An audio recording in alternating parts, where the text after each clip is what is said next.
Hello students, if you remember, we have seen in last period different Hooke's laws we have seen. According to Hooke's law and three different modification in the material, change in length, change in volume and change in shape of the body. We have seen the three modulus of elasticity according to Hooke's law. The first we have seen change in length, that is said to be Young's modulus, and we have derived the equation for the same. The change in volume, that is bulk modulus, that also we have seen, we have derived the equation. And whenever there is a change in shape of the body, there is a modulus of rigidity, that also we have solved in last period. Now the next topic of our syllabus is what? Poisson's ratio. So here it is a Poisson's ratio represented by the letter sigma. So this letter, just like a 6, it look like a 6, but is said to be a little bit different from the 6, that is said to be notations, that is said to be sigma. So Poisson's ratio was represented by the sigma. What exactly the Poisson's ratio is?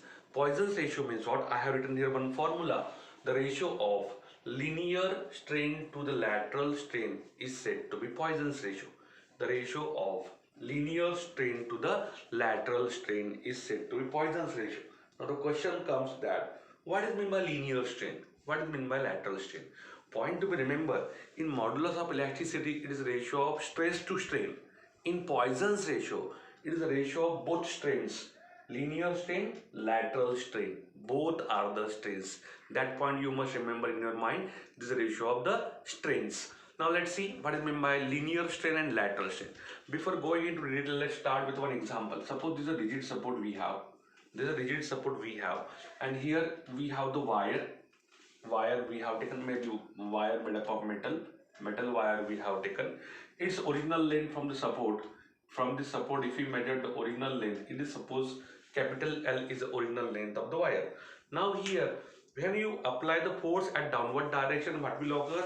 As we know, as we have seen, when we apply the force at the bottom of this wire, what will occur? There is an elongation in the length of the wire.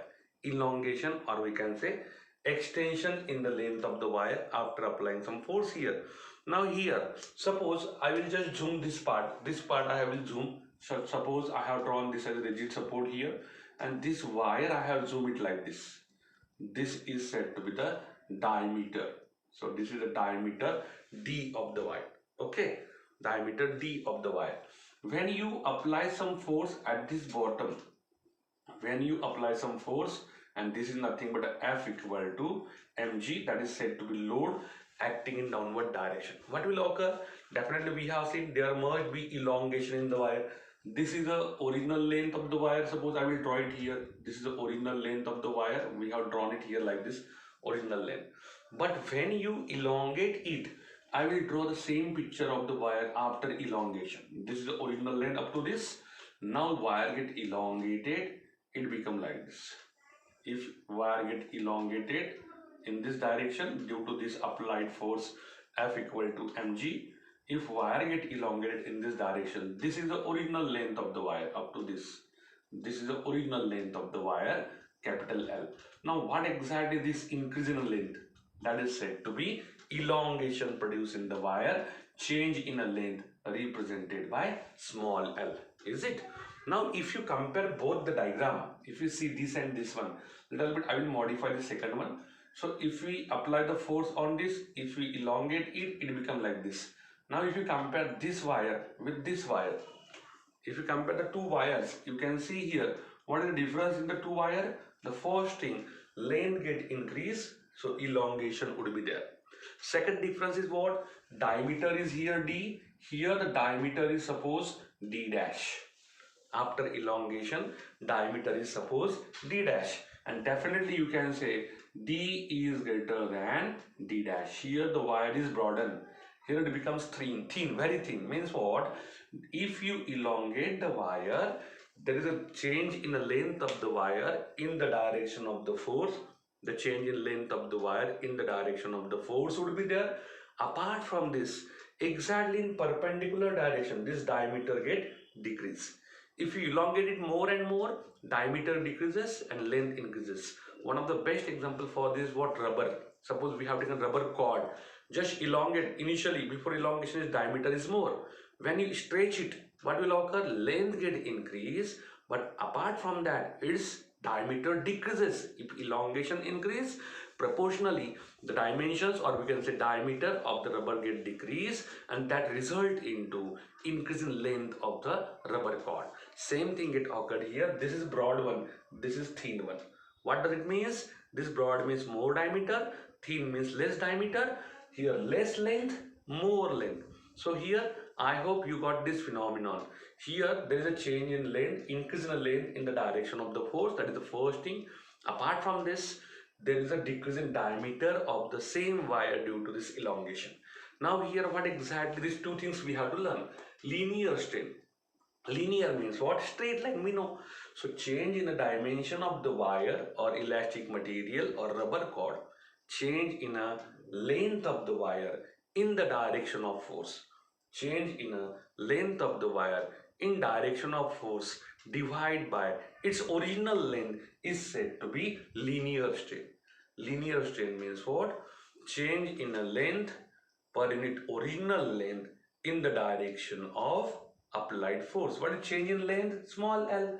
What is the original length? Capital L, because it is strain. So the longitudinal, or you can say this as a linear strain. I will write it here. Linear strain, change in length divided by original length. Linear strain, change in length divided by original length. Is it? Just we have to just do one more thing. Just we have written this formula exactly opposite. Here it should be lateral at the top, linear at the bottom. So this is ratio of lateral strain to linear strain. Ratio of lateral strain to linear strain is said to be Poisson's ratio. Now see what we have done here now. Change in length divided by original length, that is said to be linear strain. So we can write this is equal to change in length is small l, original length is capital L. That is a linear strain we have seen. Once you know this, let's go to the next one. What we want to see? Lateral strain. So see, I have already told you, change in length get occurred in direction of force when you apply the force. That is said to be linear strain. Change in length divided by original length. Apart from this, another change would be there that already I have discussed. As length get increase, diameter get decrease. Length get increase, diameter get decrease, and that is said to be lateral strain. Lateral strain means what?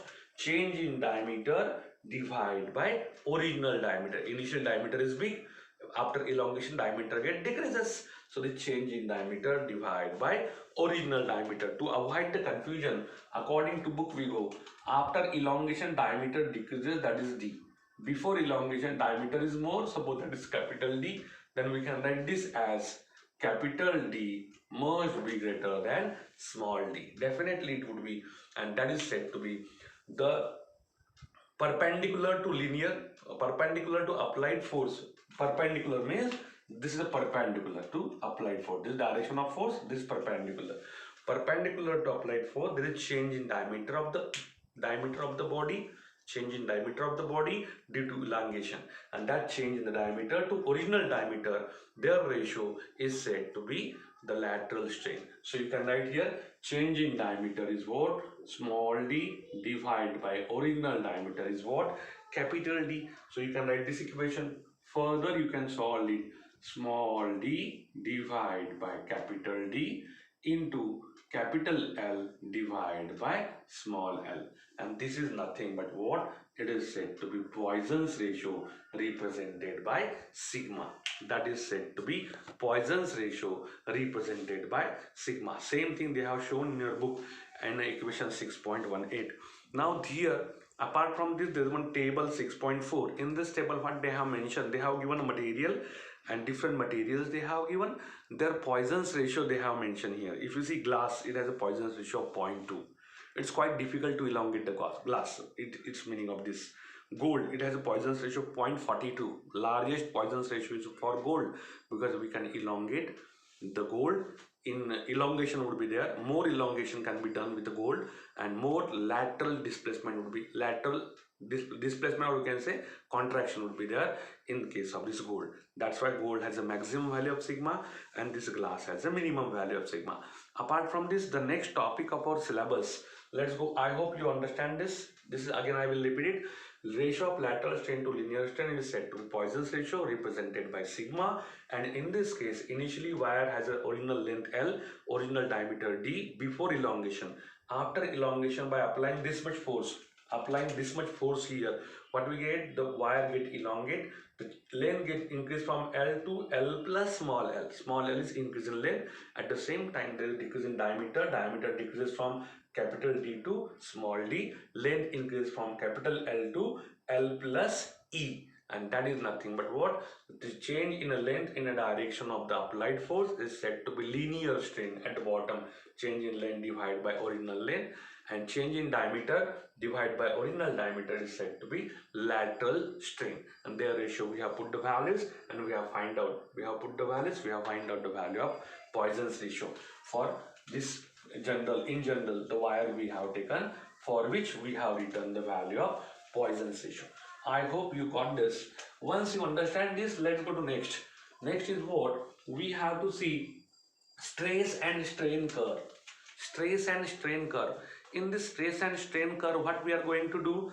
Just same, I have drawn here diagram now. The wire should be there. We have to just note down the initial length of the wire. Then just increase the length of the wire by applying some force constantly. Initially apply the 500 gram, then 1000 gram load applied to the wire. 500 gram elongation is less. Wire is this, it get elongated less. 500, 1000, 1500, 2000. In this fashion, elongation get increases with applied force, and that was studied up to what point? Up to breaking up the wire. The scientists study the same phenomenon. They just apply the load to the other end of the wire. One end is fixed. They increase the force or load applied to other end in step of 500, 1000, 1200, 1500. Like this, they have increased the force. What will occur? Wire get elongate more and more. At certain instant, if the applied load is much more, there is a probability that wire get break, or the fractures are created in the wire and wire get broken. That type of things was first studied by the scientist, and that was we have to see under this topic, that is a stress and strain curve. Stress and strain curve give the same phenomenon, application of force. We have applied the force to the wire, what get occurred, that we have to learn. So let's see, this is along y-axis we have taken a stress, and to x-axis we have taken a strain. So this is the diagram for stress strain curve.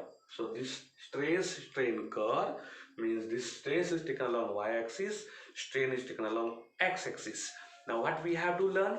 We have to learn when you apply the stress. Stress means, as already we know, is nothing but what? Force applied per unit area. As we are applying the force increases means stress get increased. Strain means what? CID, change in dimension divided by original dimension. As we are applying the stress means force, definitely there is change in the dimension of that object, and that is nothing but strain. And if it is related to length, only, it is longitudinal stress to longitudinal strain, or tensile stress to tensile strain. Okay, in general they have written, so just look at here in general. So here the origin or starting point is O. Here origin is O, and this is the behavior of wire. Under increasing force, or we can say under increasing stress, and this is the behavior of the strain, how the dimension get changed with the force, that we have to learn. Initially, if you see from this O to this A, this is straight line. This straight line means what? It will obey, straight line means what? It will obey the Hooke's law. Straight line means it will obey the Hooke's law. How it will be obey the Hooke's law? Because it is straight line, means this quantity is directly proportional to this. Stress is directly proportional to strain within an elastic limit. That's why up to the point OA, it is said to be the material obey the Hooke's law. Up to the point A, material obey the Hooke's law. Now the point to be remembered, up to this point A, if you apply some force or we apply some stress, we applied some force from 0 and get increase up to A and make it 0. If we remove the force applied, the body again come to 0. When you apply the force, increases it up to the point A, it goes like this. Due to stress, strain gets changed like this. They are directly proportional. But when you remove the applied force, body come to its original place. So this OA is a linear region where stress is directly proportional to strain. Where stress is directly proportional to strain. That's why it is said to be elastic behavior. I have mentioned here elastic behavior. Up to O to A, the body is said to be, it shows the elastic behavior. After A, if we increase the stress further after A, it is seen that as stress increases this much, strain increase very small. And if you go to the point B, if you go to the point B, that point B is said to be elastic limit or yield point. The point B is said to be here, it is said to be elastic limit or it is said to be yield point. What exactly elastic behavior or elastic limit? So if you remember, we have learned that in Hooke's law, stress is directly proportional to strain within an elastic limit. So if we apply the force up to the point B and if we remove the force, body come to its original state at the origin O. Apply, increase the force, go to the point B, remove the force, again body come to the origin O. That is said to be Hooke's law is obeyed within this point B. That is said to be elastic limit or yield point. But if we have applied the stress or the force such that it goes to the point C somewhere here, we have applied much more force, more strain. If we see here, there is very small change in the stress, but here there is a large change in this y-axis. It's very small change. X-axis strain change much more. Now we have applied the force up to the point C and we have removed the force. Expected thing is what? The body must come to the original place O. But practically if we do it, it is seen that the point C is beyond the point B, beyond the elastic limit, this elastic limit, beyond the elastic limit. So when we go apply the force up to the point C, instead of going it to O, it will travel the dotted line, it will come at point E. Instead of going to its original place O, the body go to this path C to E, C to E, and this is said to be body shows the plastic behavior. How it will show the plastic? It never regains its original shape and size. It come to the point E, instead of point O, it come to the E. Means what? There is some strain. See, it comes here. When here it comes, strain is 0. When it comes to the point E, there is some strain, permanent strain in the body, and that's why body is said to be doing plastic behavior. Now we have applied the force beyond the elastic limit B, then why the body never come to its original shape and size. Instead of that, it go to new point E, and here this plastic behavior will be reflected in terms of that body. There is production of some strain, permanent strain get produced, and that is said to be plastic behavior. And this permanent strain produced in a body, it is said to be set. S-E-T. It is said to be set, or sometime it is said to be permanent set. Permanent, this strain get introduced in the body. Now body never come to its original place, it will come at E. Is it? If you increase the force further beyond C, if you apply the force, much more force, one instant will come, we reach to the point D, we reach to the point D such that at this point D, fractures are created in the wire, and at this point D, during C to D, fractures are produced in the wire, and at point D, the fractures are so big that the wire get broken. It get fractured, or we can say completely broken, and this point is said to be fracture point. At this point it will occur, that's why it is said to be fracture point. Is it clear? Now what exactly fracture that I am going to tell you in short. So to learn this fracture, let's see, initially suppose we have the wire like this. If we have the wire, straight line wire like this, I am just making a zoom. Suppose these are both lines are exactly parallel to each other, it become like this initial. When you apply the stress or the force beyond point C up to the point D here, what will occur? This wire is not like this, it comes to be like this. Suppose it goes like this, the wire shows such type of behavior, it goes like this, and some places it becomes very thin, and remaining places it goes straight. So such type of things get occurred in a wire when you apply the force beyond the point C. And here this thin region get created. This thin region get created. If we apply much more force at the bottom, what will occur? Definitely wire get break or fractured here at this point. If more force is applied, after some time wire get broken like this. It get broken like this, and that is said to be fracture of the wire. And that is nothing but what? Stress and strain curve we have told you in terms of applied force or stress applied, how the strain get changed, that we have learned in this topic. Apart from this, just they have mentioned one more point. If we see the diagram, in this diagram the region C to D, point C to point D, if this region is said to be plastic flow or it is said to be plastic deformation, the region between C and D is said to be plastic flow. Body is converting itself from elastic to plastic. Plastic means what? Permanent deformation would be there. That's why it's said to be plastic flow or said to be plastic deformation. Body is not elastic now, and at point D it get break, so that definitely it never come to its original shape and size. Now accordingly, there are some parameters they have mentioned. There are such a material just like glass, ceramic, they break within the elastic limit. Ceramic and glass are the material, they get broken within O and B, point O and B, within this they get broken. And this type of materials which get broke within an elastic limit, they are said to be brittle. They are very brittle material, just like glass, ceramic, that are the brittle material. Apart from this, some materials are there, it is possible to make a wire, long wire from them. It's possible to get long wire, elongated wire from them. That materials are said to be ductile material. In that all the metals just like copper, aluminum, wrought iron have a plastic range of extension.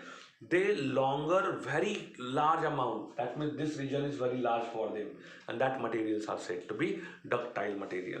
And third one, the metal just like gold, silver, these are the metal. We can make a very thin sheet of that material, of very thin sheet of that material by hammering that material, and that property is said to be, that are said to be malleable materials. Malleable means silver, gold, and ductile means all metals. Brittle means what? The glass, ceramic, they are said to be brittle. Apart from this, there are some another example of rubber. If we elongate rubber much and more and more, it gets elongated more and more, but it never shows the linear behavior. That type of materials are said to be elastomers. They get elongated much more, but they never show this, they never obey the Hooke's law, we can say. They never show this linear behavior, that are said to be elastomer. Apart from this, there is one thing they have mentioned, elastic hysteresis. What exactly elastic hysteresis is? If you have the book, in your book there is one figure 6.8. When you increase the stress or force applied on a body up to the point B, according to figure 6.8, if we increase up to the point B and just make the forces zero, if we make the forces zero, what will occur? Force gets zero, stress come to zero. Stress come to zero, but strain will take some time. Strain will take some time to come to zero. So I will modify this diagram itself. So this is a linear behavior. Hysteresis, it goes like this. Such type of behavior hysteresis curve has. So see, when we have make the forces zero, then directly the strain come to be zero like this. Directly strain come to be the zero like this. Stress come to be zero. Stress come directly to zero from this point. I will draw it again. So suppose here we come across a point somewhere C. When you remove the forces, stress come directly to zero. But strain never come like this. Strain come either by this downward path, curve path, or upward curve path. And due to this curve path, stress come to be zero, but strain directly never come to be zero.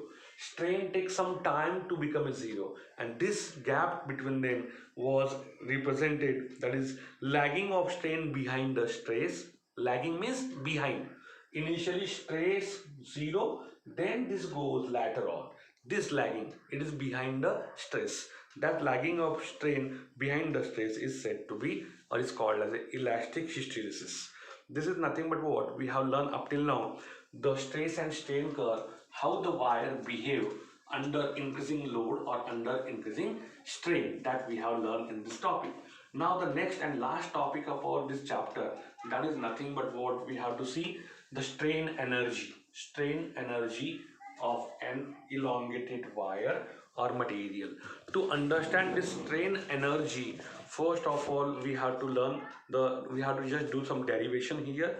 So that derivation we have to derive. So let's start with the strain energy. So this strain energy, what exactly the strain energy is, that we have to see, and we have to derive the equation for this strain energy. So see, on page number 107 right hand side below the strain energy, 2.5 lines are there in bold black letters. Just I will read that. Elastic potential energy gained by the wire during elongation by stretching force is called as strain energy. See, we are going to elongate the wire by application of some force in downward direction. It gets elongated, and due to this elongation, some potential energy created in the wire itself, and that potential energy created due to applied stretching force is said to be strain energy. To consider this, let us assume some parameter. Let us consider a wire whose original length is L. Let us consider the wire whose original length is L, and when you apply the force F on that wire, there is an increase in the length, that is said to be elongation is small l, and the area of the wire is A. Area of the wire is A. Let us suppose initial length of the wire is L. When you apply the force F on the wire, there is an increase in length of the wire, elongation in the length. The wire get increases by the length small l, and area of the wire is suppose A. Then we can derive here just longitudinal or tensile stress and strain. So longitudinal stress we can write like this. What is longitudinal stress?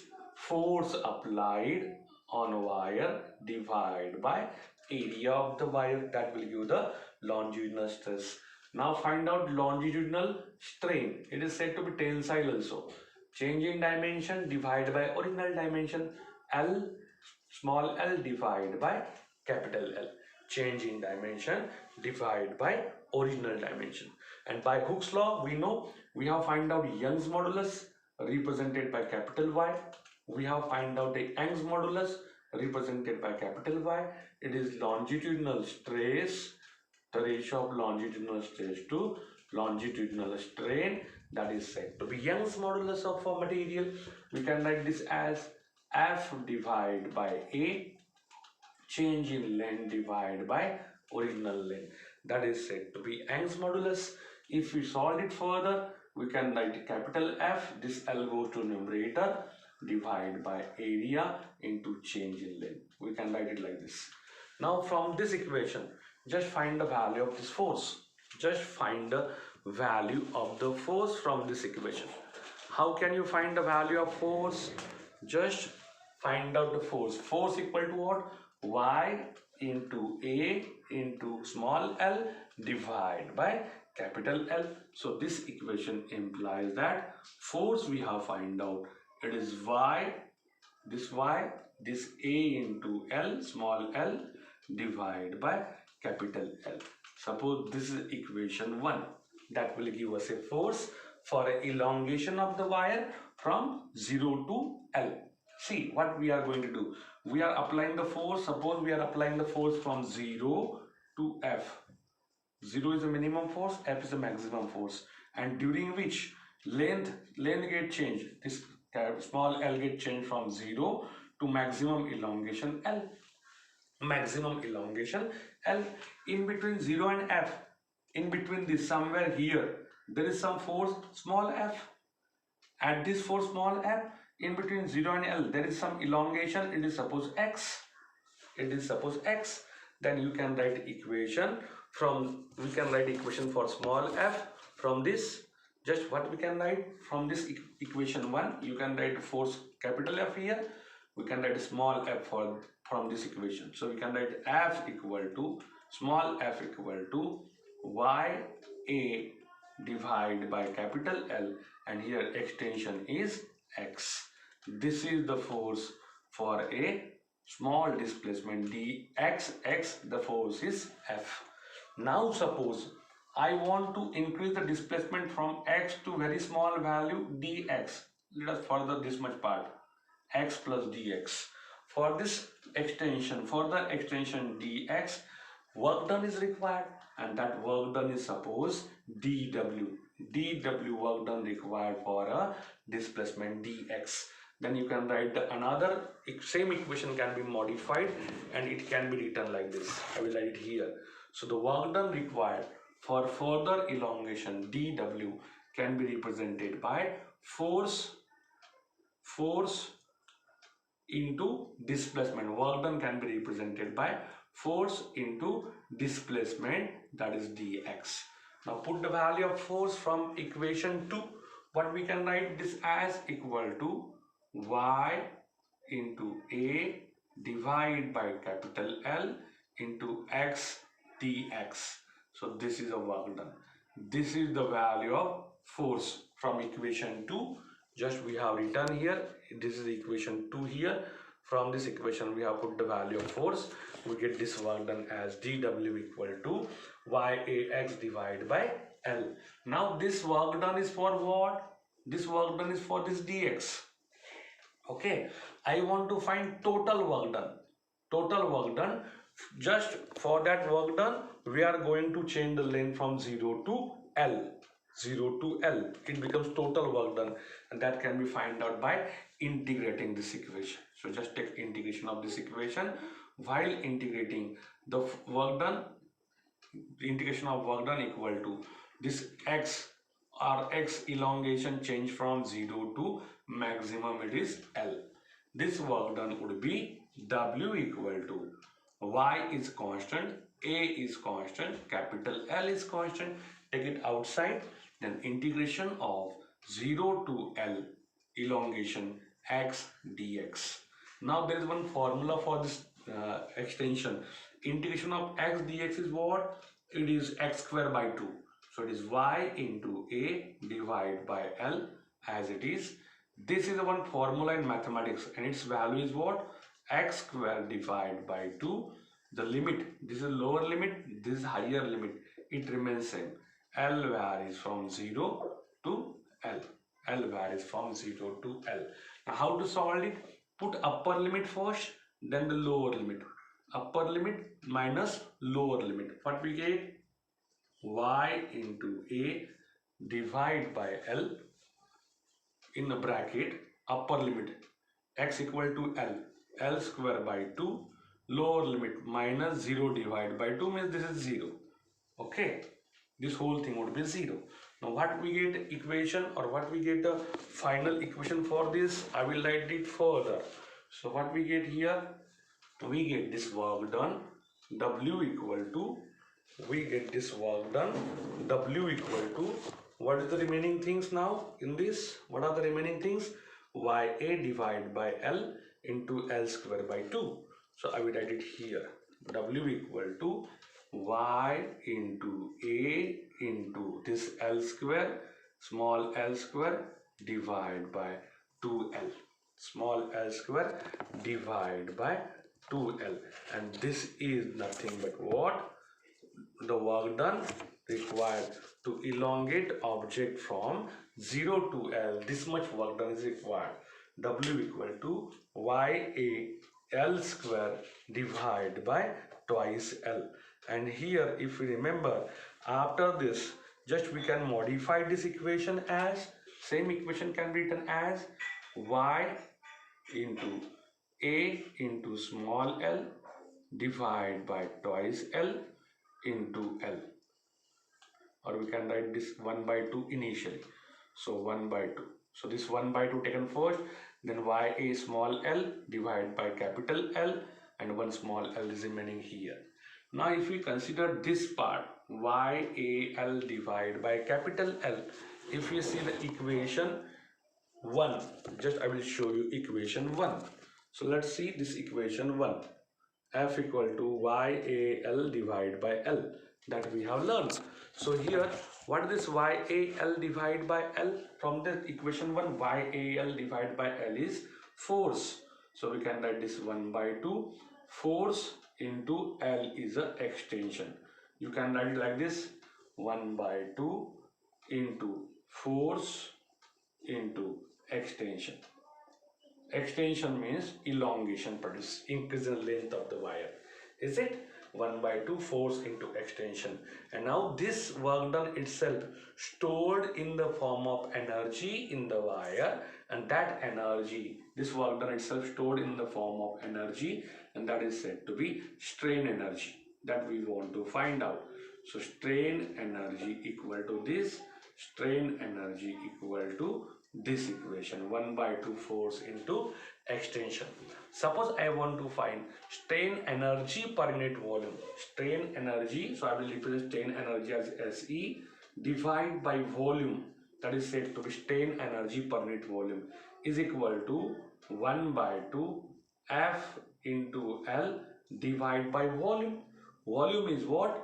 Area into length of the coil, area into length of the wire, that will give the volume. So volume means area into length. Now if you see here, F divided by A, force divided by area is said to be stress, and the change in length divided by original length, it is strain. So we can write here strain energy per unit volume. I will write it here somewhere little bit. The equation going to be very big now. Let's go to this direction. I will write here strain energy per unit volume.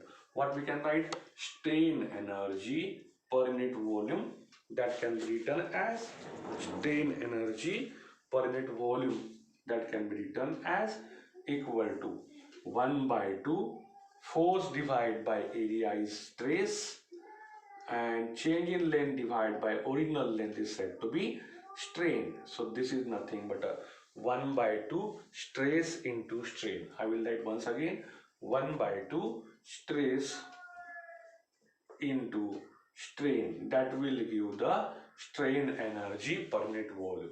Now if you remember, we have Young modulus equal to what? Stress divided by strain, and that is nothing but longitudinal stress divided by longitudinal strain. Definitely Y is there, means longitudinal stress divided by longitudinal strain. So I will represent it as a stress divided by strain. This equation implies find the value of stress, Y into strain. So stress equal to Y into strain. Now put this value of stress in this equation. We can write it like this, strain energy per unit volume equal to 1 by 2. Instead of stress, write Y into strain.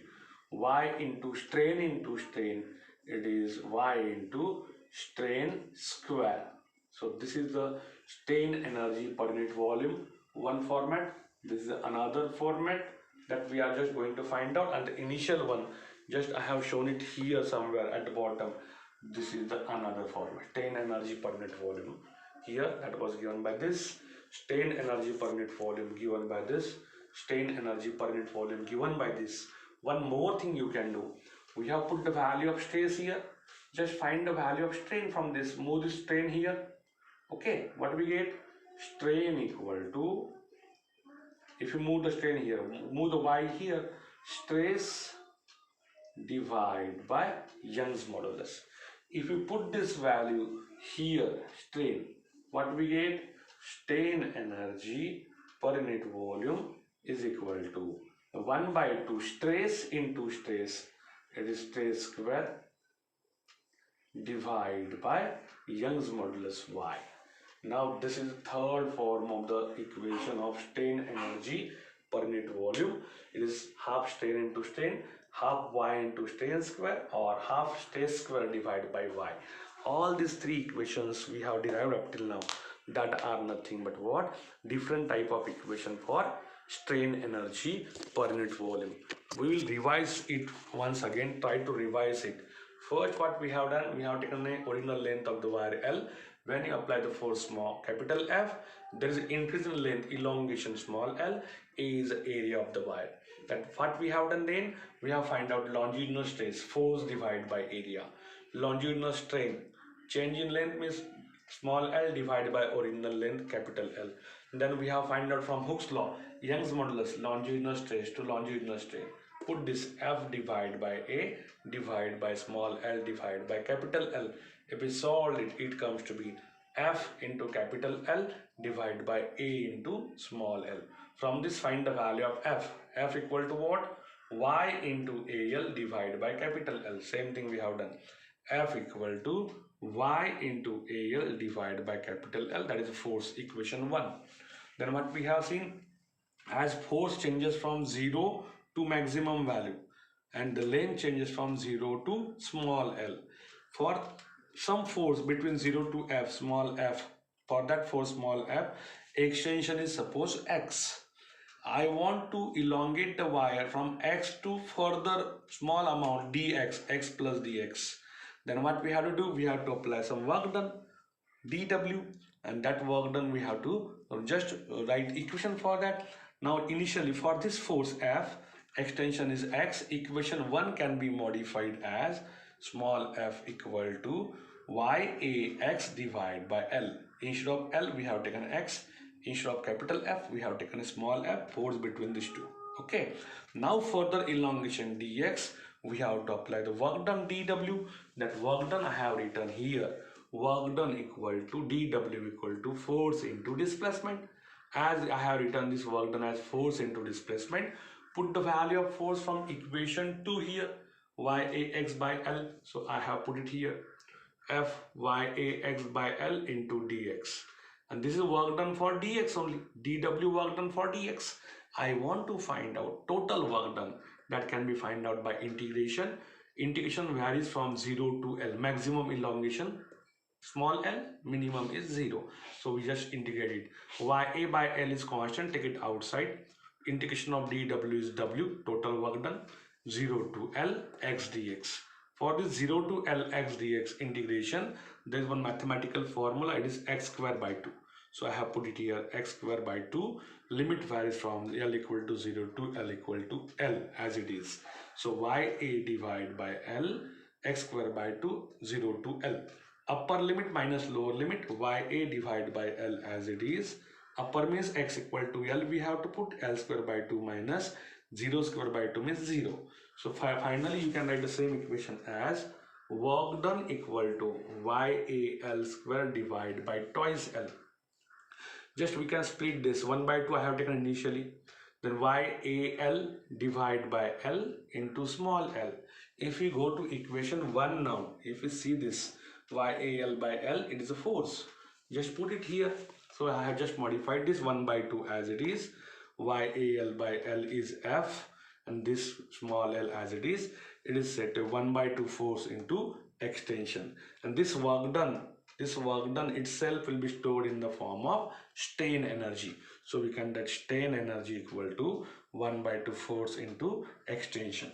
Now if you find out strain energy per unit volume divided by volume, we can write F 1 by 2 FL divided by V, but volume is what? Area into length. So 1 by 2 FL, this one, divided by area into length is volume, but F by A is stress, L by L is strain. So you can write the same equation as strain energy per unit volume 1 by 2, F by A means stress and L by L is strain, stress into strain. But we know Young's modulus is stress by strain. Just find the value of stress, y into strain. Put it here. Stress y into strain, it is strain square. 1 by 2 as it is, y into strain square we get. Similarly, if we put in this, find the value of strain. Strain move to this side, y move to this side like this. Strain energy, strain equal to stress by y. If we put it again here in this strain, what we get? 1 by 2 stress, strain means stress by y. Stress into stress, stress square divided by y, we get this equation. So all these are the equations of the same strain energy per unit volume in different form. In this fashion, we have completed this chapter here today. In next period, we start with the next chapter of syllabus. So just try to read, just try to watch my video first. Try to understand initially what I am going to taught you on the blackboard, whiteboard, and once you watch my video, then read the same topic from your book. for your better understanding. Still, if you have the problem, you are free to contact me. So just you know very well my mobile number, and just message me on WhatsApp. I will try to satisfy you by giving a proper answer of your queries. Okay, so please prepare with this topic. We start next chapter. In next video we start the new chapter. See, now the question would be the hardness and something frictions in solid. This part this year gets skipped due to COVID-19 pandemic. So this part is reduced syllabus of your 11 standard, so we are not going in detail of that. Now next chapter we start, might be we start thermal properties of matter, or we start the gravitation. Out of these two, anyone we can start in the next. So everyone, please watch video and circulate to needy person, those who are very far away from us. Please circulate them the video. Thank you. Take care.